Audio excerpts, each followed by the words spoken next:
Rewa one विभाग के माध्यम से जिले में लगाए जाएंगे 1 लाख बांस के पौधे। अनुदान योजना से किसानों की बढ़ेगी आय। 15 अगस्त तक कर सकते हैं आवेदन।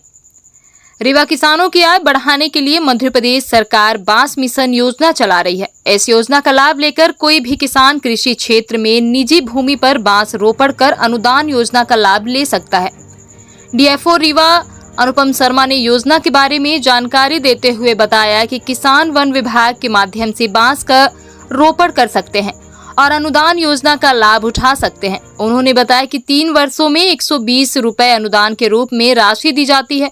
यह अनुदान राशि 4 किस्तों में दी जाती है। पहली किस्त 36 और 24 रुपए रोपण के सत्यापन के बाद और दूसरी किस्त 36 और तीसरी किस्त 24 रुपए बांस के जीवितता के आधार पर किसानों को दी जाती है। किसान रोपड़ियों से पौधे प्राप्त कर बांस रोपण कर सकते हैं। उन्होंने बताया कि रीवा जिले को 1 लाख बांस का लक्ष्य दिया गया है, जिस पर 64,000 बांस लगाने किसानों के आवेदन प्राप्त हुए हैं और करीब 15,000 तक लग गए हैं। जिले में सबसे ज्यादा वन परिक्षेत्र डभौरा में लगाए गए हैं। डीएफओ ने कहा कि अभी 15 अगस्त तक किसानों से आवेदन लिए जाएंगे। रीवा वन विभाग द्वारा मध्य प्रदेश बांस मिशन अंतर्गत एक योजना चलाई जा रही है, जिसको कृषि क्षेत्र में निजी भूमि पर बांस रोपण हेतु अनुदान योजना बोला जाता है।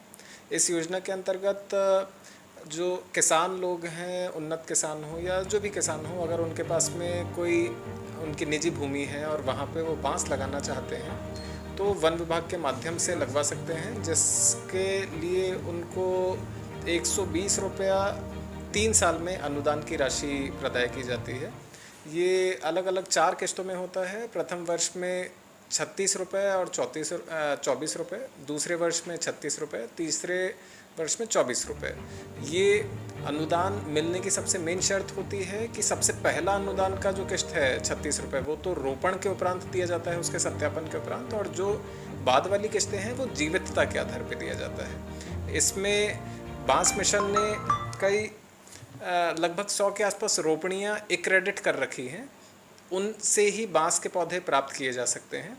और अगर कृषक के पास में कुछ आर्थिक समस्या है और वो तत्काल उस समय अगर नर्सरी को पौधों का भुगतान नहीं कर सकता है तो वो एक अंडरटेकिंग भी दे सकते हैं, जिससे कि जो उनके पौधों का भुगतान है वो वन विभाग की तरफ से किया जा सकता है, पर उस राशि का उनको दी जाने वाली अनुदान राशि सब्सिडी में से डिडक्ट कर लिया जाएगा।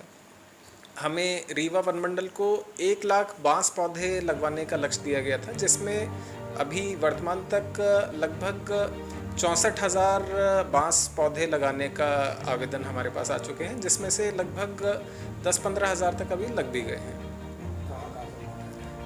ये अलग अलग सभी रेंजेस को हमने टारगेट दिए हैं, डिपेंडिंग अपॉन कि उनका प्रीवियस ईयर्स में क्या ट्रैक रिकॉर्ड था या वहाँ पे कितने कृषक इंटरेस्टेड हैं। अभी तक सबसे ज़्यादा जो अच्छा रेस्पॉन्स आया है वो डभौरा वन परिक्षेत्र से आया है। बाकी फिर रीवा हो, हनुमाना हो, मऊगंज हो, हनुमाना और मऊगंज में भी अच्छा रेस्पॉन्स आ रहा है। आवेदन जब तक भी देना चाहें लगभग, बट हम आशा कर रहे हैं कि 15 अगस्त तक हम आवेदन एक्सेप्ट करेंगे। उसके बाद में तो फिर क्योंकि मौसम भी चला जाएगा रोपण के लिए उपयुक्त, तो उचित समय रहेगा 15 अगस्त तक वो आवेदन दे दें।